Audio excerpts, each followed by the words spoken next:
Hello guys, welcome back to my channel. तो मैं लेके आ गई हूँ एक और स्टोरी टाइम, और ये स्टोरी टाइम हर लड़की मेरे साथ रिलेट कर सकती है। अगर वो ऑफिस जाती है या उसका एवरीडे का कोई ट्रैवलिंग है, वो कोई क्लासेस जाती है, कुछ सीख रही है जिसके लिए उसे ट्रैवलिंग करना पड़ता है। और बहुत बार भीड़ भाड़ के इलाकों में ऐसा होता है कि उसे कोई टच कर लेता है और बार बार टच करने की कोशिश करता है, और वो लड़की कभी हेल्पलेस हो जाती है, कभी कुछ बोल नहीं पाती, कभी वो बहुत गुस्से में है तो उसने रिटेलिएट किया है, मारा है उस सामने वाले को। तो ये स्टोरी बेसिकली उससे ही रिलेटेड है। तो मैं जो है माटुंगा रहती थी और मैं वर्क करती थी वाशी में। तो हमेशा मैं ट्रैवलिंग करती थी वाया कुर्ला, वाशी जाने के लिए। तो हुआ ऐसा कि एक दिन हमेशा की तरह मैं ट्रैवल करके शाम को वापस आ रही थी, और 8:39 का कुछ टाइम था। 7:30 में ऑफिस से छूटती थी और मैं कुर्ला उतरी। तो जैसे कि मैं कुर्ला उतरी, और कुर्ला में बहुत ज्यादा भीड़ थी हमेशा की तरह, और मैं स्टेयर से ऊपर जाने की कोशिश कर रही थी। वहां पे बहुत ज्यादा भीड़ थी, मतलब आप उस भीड़ में जिस स्लो से चलते हैं वैसा। तो एक लड़का था, एक आदमी था, आप मतलब बोल सकते हैं वो गांव वाले टाइप का ही था। तो उसने मुझे छूने की कोशिश की, तो उसने मुझे टच किया ऊपर, एक बार टच किया। मैंने सोचा भीड़ में लग गया होगा, तो मैंने ऐसे देखा और थोड़ा सा अपने आप को प्रोटेक्ट करने की कोशिश की। मैं देख रही हूँ, वो अचानक से उसने फिर से मुझे सेम प्लेस पे टच किया।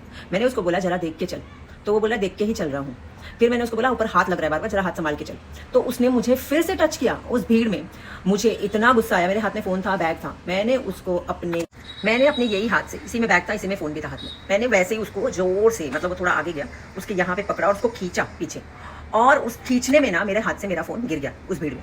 खींचा और मैंने दोनों हाथ से उसको फट फट फट फट मारने लगी, और वो भी मुझे ऐसे जोर से धक्का दे रहा है, मतलब हटा रहा है ये कर। पर मुझे इतना गुस्सा आया था, मैं उसको मारने लगी दोनों हाथ से। पब्लिक रुक गई, पब्लिक से देख रही है, उसे कुछ हाथ कोई नहीं लगा रहा है, कोई हेल्प के लिए नहीं आ रहा है, हुआ क्या है ऐसे। फोन गिरा हुआ है, दोनों तरफ लोग रुके हुए हैं। मैंने उसको बहुत मारा, और फिर बाद में ना वो मुझे धक्का वक्का देके वापस जा रहा है। मैंने उसका फिर वो धक्का देके आगे जाने लगा, तो मैंने उसका फिर से कॉलर पकड़ा और मैंने बोला चल तू पुलिस के पास चल। तो पुलिस के पास चल, तुम लोग साले लोग ऐसे हो वैसे हो, जो भी मुझे मुंह में आ रहा था मैंने उसको बोला। और मैंने बोला तू चल पुलिस के पास। वो मतलब उतने में पब्लिक आ गई, पब्लिक उसको ऐसे कोनी से धक्का देने लगी, ये क्या चालू है, कैसा है, कैसा ऐसा। तो उस धक्के में मेरा उससे कॉलर छूट गया। देन पब्लिक उसको धक्का दे रही है, और थोड़ा सा आई थिंक मार रही थी या मुझे नहीं मालूम, लेकिन मुंह से बोल रही थी। और मैं ना फिर चल के ऊपर चली गई। ऊपर से फिर मैं अपने घर गई। मैंने घर जाके बोला, तो मेरी मम्मी बोली तो क्यों लोगों के मतलब ये करते, अवॉइड करना चाहिए था ये वो। But what do you think, मतलब क्यों रिटेलिएट नहीं करना चाहिए? अगर कोई आपको हैरेस कर रहा है, कोई हाथ लगा रहा है, बैक टच ये कर रहा है, तो आपको ऑफकोर्स उसके ऊपर एक्शन लेना चाहिए। मुझे बहुत प्राउड है मेरे ऊपर, और मैं बोलती हूँ अगर आपको कोई भी गंदे तरीके से टच करे तो उसको पीट डालो। Thanks for watching video. अच्छा लगा हो तो ये ट्रू स्टोरी पे है। Bye bye.